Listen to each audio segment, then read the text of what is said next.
आज्ञा आपण मैंने समस्ते जानी जे आम जिते धान बिक्री करने जाऊ मंडी को तो अनेक दुर्नीति होता है। आम कथा शुणापी कहीं न थांती क्या कहवा कौन कहवा कि जापारू ना कटनी छटनी सहित धरिकी अनेक कथा किए माने फटा बस्ता दौची तो किए बस्तार अधिक आपणकर कटनी छटनी करुच्ची किए दुर्नीति करुच्ची किछि भी कहीं कहारी कथा मानु नथिले। तो एबे एहा को नेकी बड़ अपडेट आसी जाइए आज्ञा आपण माने समस्ते निजर दुख को आपण माने जणई पारिबे कहा को जणई पारिबे आज्ञा सेति पई गोटी टोल फ्री नंबर एठरे जारी कराई दिया जाइए। आपण माने देखि पारुथबे जे धान मंडी पई जारी हैला टोल फ्री नंबर यही नंबर को कॉल करी अभियोग करी चाषी आज्ञा देखो चाषी मानक पई निहाती भावरे यही पदक्षेपटा नेबा जरूरी थिला। आपण माने देखि पारुथबे एठारे टोल फ्री नंबर जारी करी दिया जाइछि। तो आपण माने सेही जेते आपनको सामना रे जदि किछि भी दुर्नीति चालुची किंबा कोनोसी असुविधा होउची धान बिक्री करिबारे आपण माने निहाती भावरे ताकू आपण माने कंप्लेन करि परिबे। तो कंप्लेन केउठी करिवे केमिति करिवे देखंतु मु आपण मानकू एबे डिटेल्स कहि दउची तेनु कर वीडियोटी को निश्चित भावरे आपण माने शेष पर्यंत देखिले आपण माने बुझी पारिबे। तो एठारे कहा जाउची आज्ञा देखि पारुथिबे धान संग्रह प्रक्रिया आरंभ होइतबा बेले अव्यवस्था रखिबा पई अनेक प्रकार पदक्षेप नेउछंती सरकार।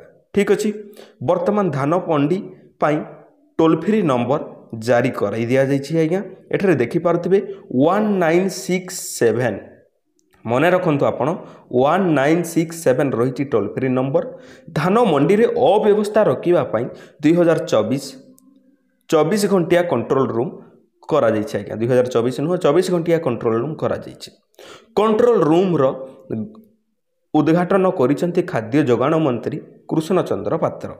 टोल फ्री नंबर 1967 रे असुविधा नहीं कॉल करी पारिबे चाषी आपणकर जदि किसी असुविधा होची धान बिकिबारे किंबा कहीं दुर्नीति करुच्ची किंबा कहीं दलाल आपन को हैरान करुच्ची तो आपण माने एही नंबर रे 1967 नंबर रे आपण माने कॉल करी पारिबे निजर आपण माने दुख बुझेई पारिबे कहीं ना कहीं शुणंती आज्ञा मु देखिची मु जानिची ताहा अंगे निभेइची कहीं भी आपण को सहायता करंतिनी।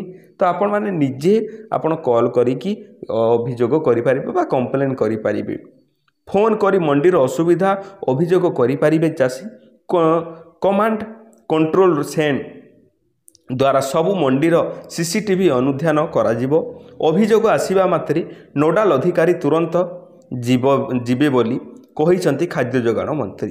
चलित वर्ष धान क्विंटाल पिछा 3100 टंका पाइबे 2300 टंका एमएसपी सहित 800 टंका बोनस एक्स्ट्रा बोनस दिज्व बोली कहुच्छे। आपण मैंने समस्ते जानी निहाती भाव में जे आमर सरकार एथर 3100 टंका देकी आमर धान किणवे प्रथमे आपण को धान किणा 2300 टंकार 2300 टंका सहित आपन को आहुरी बोनस 800 टंका मिसेकी यहीपरि आपणकर धान किलो हो आज्ञा 3100 टंका। तो 3100 टंका आपण माने धान बिक्री करेंगे ए पर्यंत जदि आपण माने बिक्री करना कि आपणकर एरिया रे मंडी खुली ना तो आपण माने मते बहुत भाई माने पचारुथिले जे आम डिस्ट्रिक्ट रे केबे खोलिबो आम डिस्ट्रिक्ट रे केबे मंडी धान मंडी खोलिबो आपण टिके मते कहंतु। तो आज्ञा मु से जिनिस तो एबे कहि परिबि नाही आपणकर अंचलर कर्तृपक्ष ही से जिनिस आपन को जणै पारिबे। तो आपण टिके कंटाक्ट लगांतु जे धान मंडी रे किए अछि आपणकर किंबा आपण जेउठी आखि स्कान करंती धान बिक्री करिबा परे जेउठी आपण सिग्नेचर करंती जोठु आपण माने टंका पास हेबो बोली कि टंका मिलिबो बोली ई केवाईसी करांती तो सेठी की जाई कि आपण माने टिके जोगाजोग करंतु सेठु ही आपण माने उचित आपण खबरटी पाई पारिबे जे आपणकर धान मंडीटी केबे खोलिबो केमिति खोलिबो केबे बस्ता मिलिबो आपनकू सबु जिनिस सेठरु आपण माने डिटेल्स पाई पारिबे। तेणु करी आपण माने सेठी टिके जोगाजोग करंतु आपनक एरिया रो बा आपनकर अंचलर खबर आपण माने सेठी पाई पारिबे। मु आशा करछि एहीपरि अपडेट मु देबी जदि अन्यान्य कोनोसी भी डिस्ट्रिक्ट रे जदि खोले ताहाले मु अपडेट एही वीडियो माध्यम रे देई देबी। तेणु करी आम चैनल को आपण माने सब्सक्राइब मध्य कर दियंतु।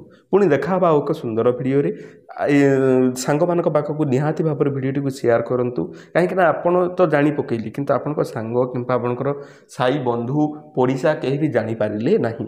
तेणुक आपण मैंने वीडियो टी शेयर कर दिंतु। पुणी देखा एक भल वीडियो रे से पर्यंत आपण माने मते विदाय दियंतु। ଧନ୍ୟବାଦ।